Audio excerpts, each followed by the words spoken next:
I came to the summer camp for 2 days and I had a great time. Very happy mood, very relaxed mood, but Krishna conscious at the same time.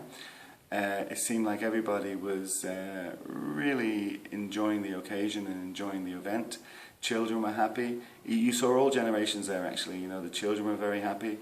And then the middle-aged devotees, middle-aged as in young adults, were very, very happy. And then the real middle-aged devotees like me looked like they were very happy. And then there were some older devotees there and also looked like they were having a wonderful time. Weather was nice, which definitely helped. But the enthusiasm of the devotees, and also particularly on the Saturday evening, I just thought that was such a nice event, with the entertainment, with the dancing, and with the singing and the bhajans, etc. And then the bonfire outside. You know, there was just such a nice mood, and the devotees looked like they really were recharging their batteries. So yeah, it was fantastic. The Slovenian summer camp was definitely an event worth coming to.